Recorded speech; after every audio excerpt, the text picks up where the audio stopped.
Do you know, it's it's a tragedy. Muslim Ibn Aqeel, we forget that he's the first martyr for this cause that Imam Al Hussein came out for. And we need to remember, Imam Hussein didn't come out for battle.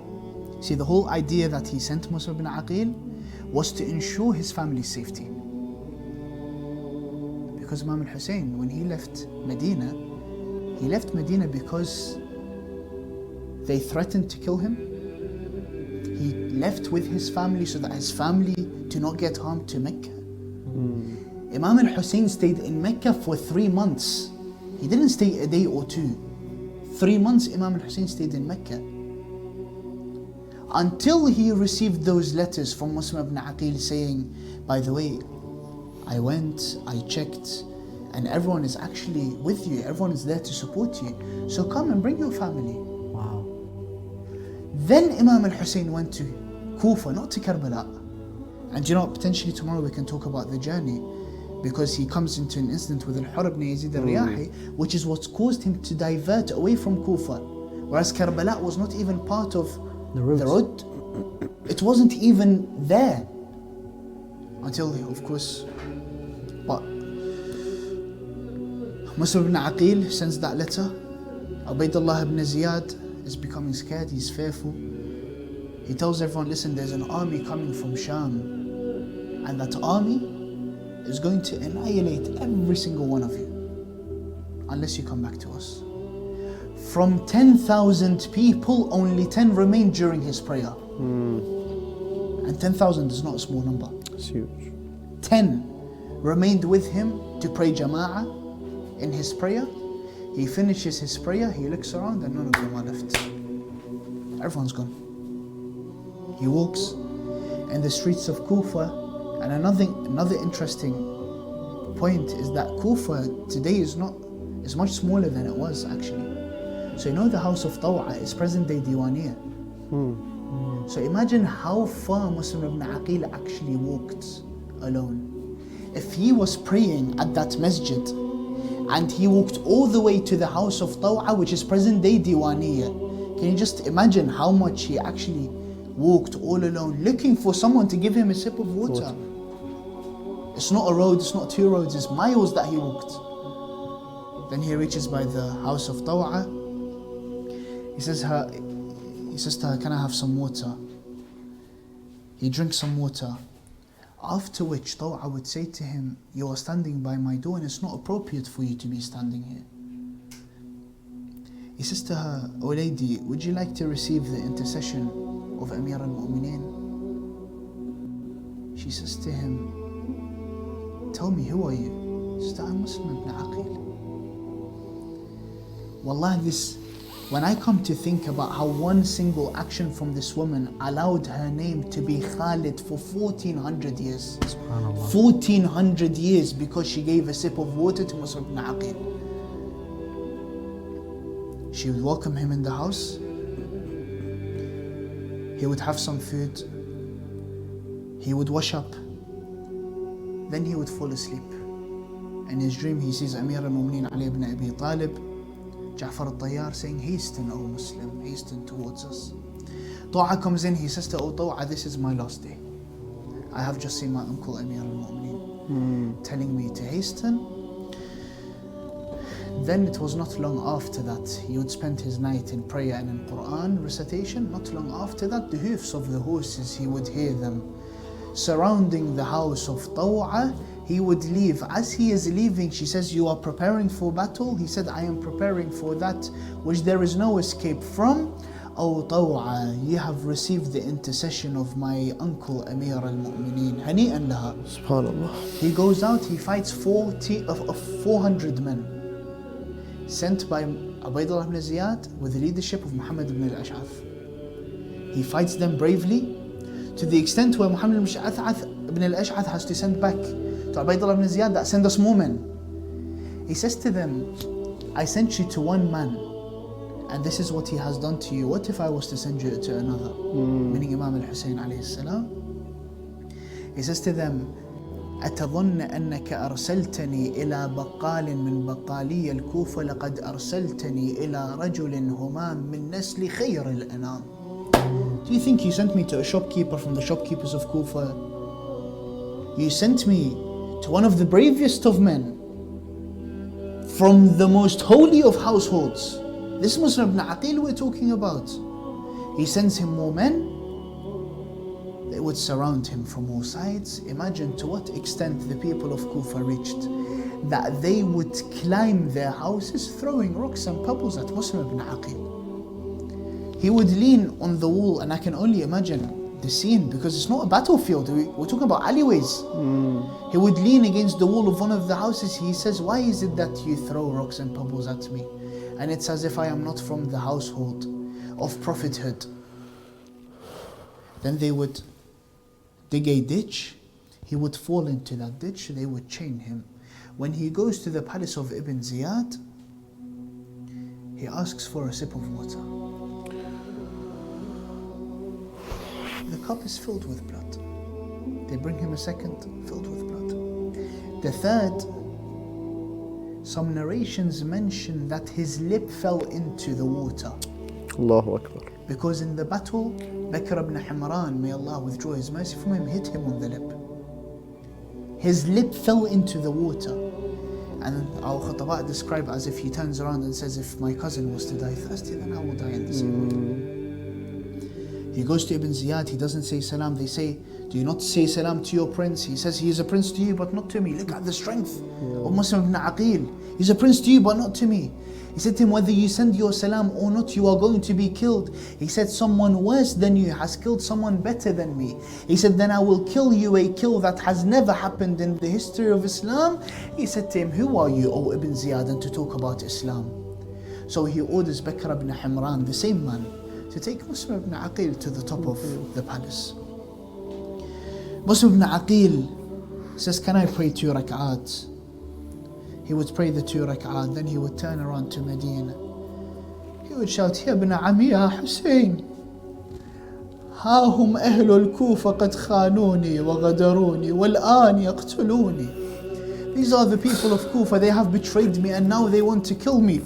يا ابن عم ارجع من حيث أنت, go back, wherever you are, go back. Then some narrations would say that he would shout with the loudest of his voice before he was killed, Assalamu alayka ya Aba Abdullah. And this is another reason why I say he's the first martyr of Karbala, because every martyr in Karbala, when they fell on the battlefield, they shouted, Assalamu alayka ya Aba Abdullah.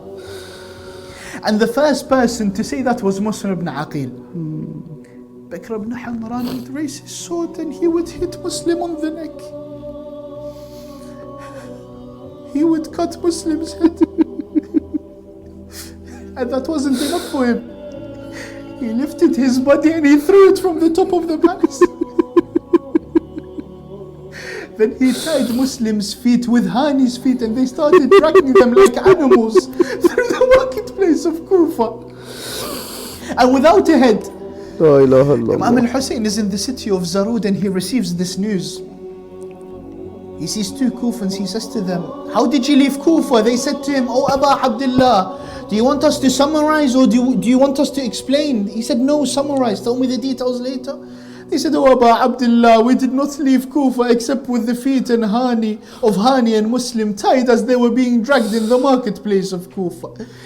Imam Al Hussein would say, Inna lillah wa inna ilayhi raji'un. Inna lillah wa inna ilayhi raji'un. Inna lillah wa inna ilayhi raji'un. He goes to the tents. He says, Sayyida Zainab, bring me Hamida, the daughter of Muslim. 4 years of age, and as you said, Mullah, the reason Hamida came was because he was going to take her to her father. Her father went on a mission. Imam Al Hussein is now ready to move. From Medina he moved to Mecca. From Mecca he was ready to move with his family to Kufa, to settle in Kufa. Hamida, that whole way, all she can imagine is being reunited with her father. And I don't want to hit a soft spot, but you both have daughters. Now you imagine that you go to the land of Karbala for ziyarah, not even for a mission, for ziyarah, and your family will come to meet you.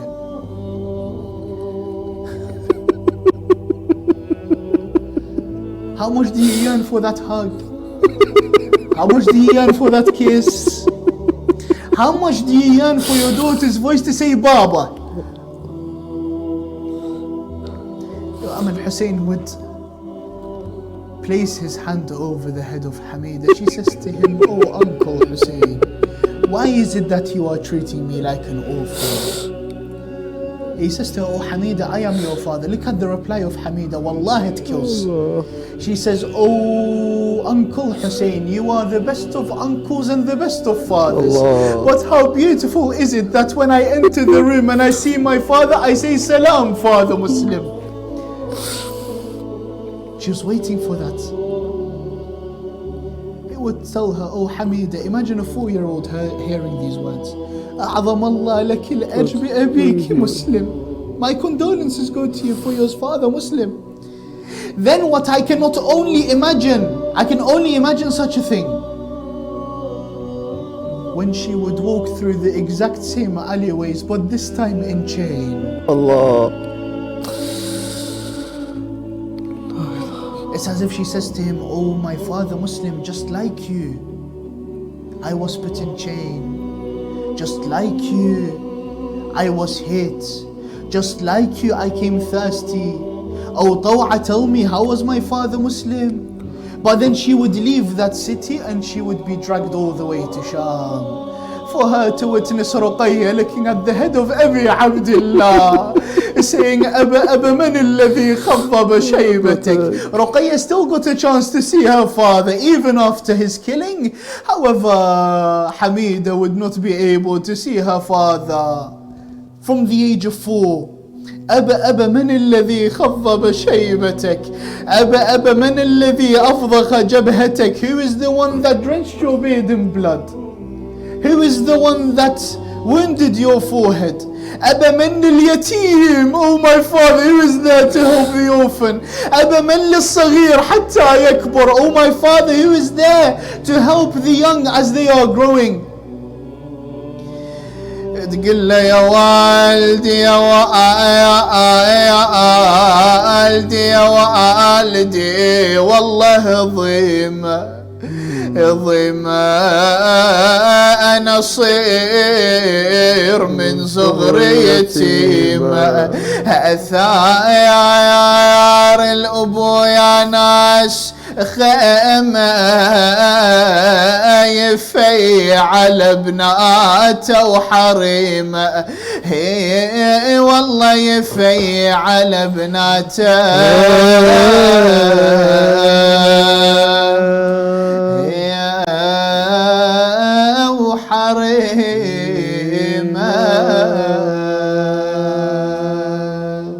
Ruqayya is with Hamida. Ruqayya starts to ask her, Hamida, after I died, how many over us cried? There are 2 flowers of Ali, each one in Ali's love blossomed. Both were too young to understand. Their fathers were taken from them. One father found death in Kufa, betrayed though he tried to help them. One father was love upon earth, but had his dead taken from him. 2 men of God betrayed by men, both died in thirst, none beside them. And their daughters wonder why, how many over us cried. Hamida's first ask Ruqayya. Hamida first asks Ruqayya, what's the last thing you remember? The last time I saw your body, your sweet skin had lost its color. I remember sleeping and then I heard a scream, oh Ruqayya. I heard you cry out, oh Yazid, what have you done to my father? I heard you weep, then silence. I've not seen you ever since. On the dust I saw you lie. How many over us have cried? Ruqayya says to Hamid, let me first ask you a question. How did you feel when your ears heard Hussein cry, they've killed my cousin? And he saw you standing confused. To my father, what has happened? He took his hand and wiped your head to tell you you are an orphan. It's been too long since we spoke. I ask you how your heart broke, because still broken is mine. How many over us have cried?